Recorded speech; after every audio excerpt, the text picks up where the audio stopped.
ಗ್ರಾಮ ಪಂಚಾಯತ್ ಅಧ್ಯಕ್ಷನಾದರೆ ಅಂದ್ರೆ ನಾವೊಂದು ಗ್ರಾಮ ಪಂಚಾಯತ್ ಅಧ್ಯಕ್ಷನಾದ್ರೆ ಏನೇನೆಲ್ಲ ಕೆಲಸ ಮಾಡ್ಬೋದು, ಯಾವ ರೀತಿ ಊರು ಅಭಿವೃದ್ಧಿ ಮಾಡ್ಬೋದು, ನನ್ನ ಪಾತ್ರ ಏನು ಅಂತಕ್ಕಂಥದ್ದು ವಿಷಯದ ಮೇಲೆ ಬಗ್ಗೆ ಭಾಷಣ ಹಾಗೂ ಪ್ರಬಂಧ ಇರ್ತದೆ.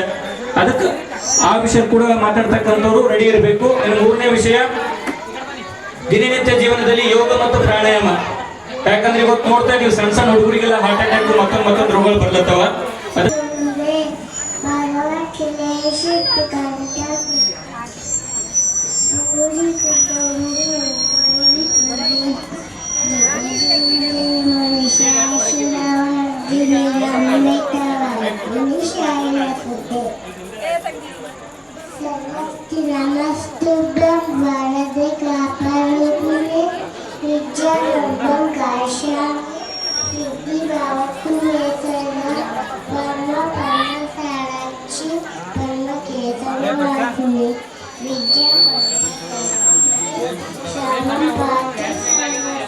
ಅಂತಂದ್ರ ಇವತ್ತ ಮಾನಸಿಕ ಖಿನ್ನತೆ ಒಳಗಾಗ್ಲತ್ತವ ಮಕ್ಕಳು.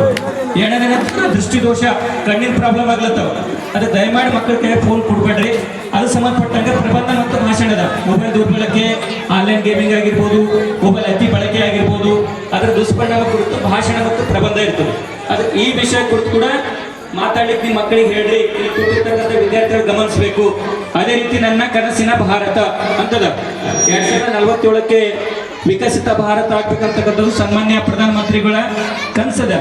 ಹಾಗಾಗಿ ಕನಸಿನ ಭಾರತ ಯಾವ ರೀತಿ ಇರಬೇಕು, ದೇಶ ಯಾವ ರೀತಿ ಅಭಿವೃದ್ಧಿ ಹೊಂದಲತ್ತದ, ಏನೇನಾಗಬೇಕು ದೇಶದಲ್ಲಿ ಅಂತಕ್ಕಂಥದ್ದು ಇರ್ತದ. ಅದನ್ನ ವಿದ್ಯಾರ್ಥಿಗಳು ಗಮನಿಸಬೇಕು.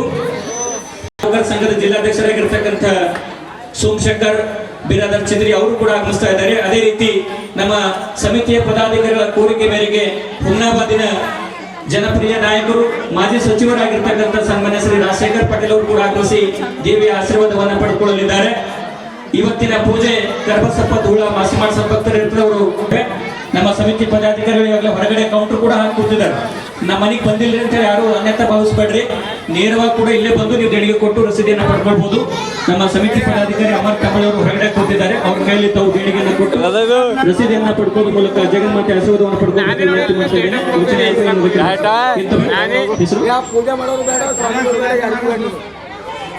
ವಿಜಯ್ ಕುಮಾರ್ ಪುಡ್ಲಿಕ್ ಈ ವಿದ್ಯಾರ್ಥಿಯಿಂದ ಒಂದು ವಚನ ಗಾಯನ ಇರ್ತದೆ. ಅದಾದ ನಂತರ ಒಂದು ಡಾನ್ಸ್. ಯಾಕಂದ್ರೆ ಇನ್ನ ಸಮಿತಿ ಹೇಳದಲ್ಲಿ ಭಜನಾದಲ್ಲಿ ಯಾರು ಬೇಕಾದ್ರೂ ಭಾಗವಹಿಸಬಹುದು. ಇವತ್ತು ನಿಮ್ಮ ಮಕ್ಕಳು ನಿಮ್ ಜೊತೆ ಭಜನಿಗೆ ಬರ್ತಾರೆ ಅಂದ್ರೆ ಅವರಿಗೆ ಭಜನಾ ಇಲ್ಲಿ ಕಾಂಪಿಟೇಷನ್ ಭಾಗವಹಿಸ್ಲಿಕ್ಕೆ ಹೇಳ್ರಿ, ನೀವು ಕೂಡ ಭಾಗವಹಿಸಬಹುದು. ಅದಕ್ಕೆ ಇವತ್ತು ಜಗದೇವಿ ಮೇಡಮ್ ಅವರು ಈ ಚಳಕಾಪುರ ಬಸವ ಸಂದೇಶ ಶಾಲೆಯಲ್ಲಿ ಶಿಕ್ಷಕಿ ಕಾರ್ಯನಿರ್ವಹಿಸ್ತಾ ಇದ್ದಾರೆ. ಅವರು ಒಂದು ಗಾಯನ ನಾನು ಹಾಡು ಹಾಡ್ತೀನಿ ಅಂತ ಹೇಳ್ತಾ ಇದ್ದಾರೆ. ಮತ್ತು ಭಾಷಣ ಕೂಡ ಮಾಡೋರಿದ್ದಾರೆ. ಭಾಷಣ ನಾಳೆ ಇರ್ತದೆ. ಇವತ್ತೊಂದು ಭಕ್ತಿಗೀತೆಯನ್ನು ಅವ್ರು ಹೇಳಲಿದ್ದಾರೆ. ಅವರು ವೇದಿಕೆ ಮೇಲೆ ಬಂದು ಭಕ್ತಿಗೀತೆಯನ್ನು ನೆರವೇರಿಸ್ಕೊಡ್ಬೇಕಾಗಿ ಅವ್ರು ವಿನಂತಿ ಮಾಡ್ತಾ ಇದ್ದಾರೆ. ಬೋಲ್ ಭವಾನಿ ಮಾತಾ ಕಿ. ಈಗ ನೋಡ್ರಿ ಎಲ್ಲ ಹೈಸ್ಕೂಲ್ ಪರವಾಗಿ ಇಲ್ಲಿ ಆಗಮಿಸಿದಂತ ಎಲ್ಲರಿಗೂ ನನ್ನ ತುಂಬು ಹೃದಯದ ಹಾರ್ದಿಕ ಶುಭಾಶಯಗಳನ್ನು ಕೋರುತ್ತೇನೆ. ಅದಲ್ಲದೆ ಈ ಒಂದು ಕಾರ್ಯಕ್ರಮಕ್ಕೆ ಮುದ್ದಿನ ಮಕ್ಕಳಾದಂತ ಮುದ್ದಿನ ಕಣ್ಮಣಿಗಳಾಗಿ ಆಗಮಿಸಿದಂತ ನನ್ನ ಎಲ್ಲಾ ಮುದ್ದು ಮಕ್ಕಳಿಗೂ ನನ್ನ ಪರವಾಗಿ ನಮ್ಮ ವೇದಿಕೆಯ ಪರವಾಗಿ ತುಂಬಾ ಶುಭಾಶಯಗಳನ್ನು ಕೋರುತ್ತಾ ನಾನೊಂದು ಪ್ರಾರ್ಥನಾ ಗೀತೆಯನ್ನು ಹಾಡ್ತಾ ಇದ್ದೇನೆ. ಅರಳಿದ ಹೃದಯ ಈ ಸಮಯ ಭಕ್ತಿಗೆ ನೀಡೋ ನೀ ಅಭಯ, ನಮಿಸಲು ಬಂದೆ ಹೂಗಳು ತಂದೆ ಆರಾಧಿಸೋ ಮಾತೆ. ಅರಳಿದ ಹೃದಯ ಈ ಸಮಯ ಭಕ್ತಿಗೆ ನೀಡೋ ನೀ ಅಭಯ, ನಮಿಸಲು ಬಂದ ಆನಂದ ಸ್ವರವೇ ಹಾಡಾಗಲೇ. ಓ ಮಾತೆ ಈ ಪ್ರಾರ್ಥನೆ ನೀ ಆಲಿಸೋ ನೆರವೇರಿಸೋ. ಧನ್ಯವಾದ.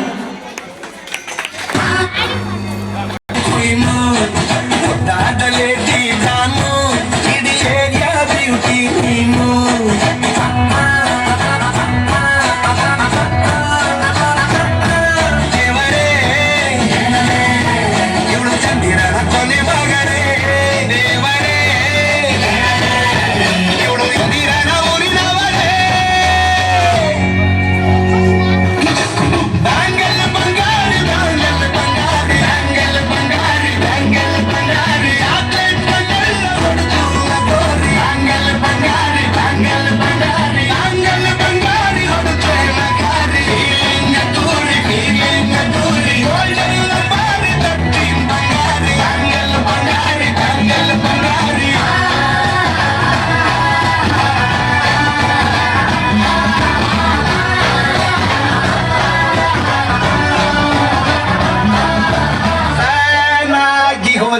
ನೋಡಿ ನಿನ್ನ ಗಿರ್ಗಿಟ್ಲೆ ಸುಂದರಿ ಡಲ್ಲಾದ ಬಾಳಿಗೆ ಈಗ ತಾನೆ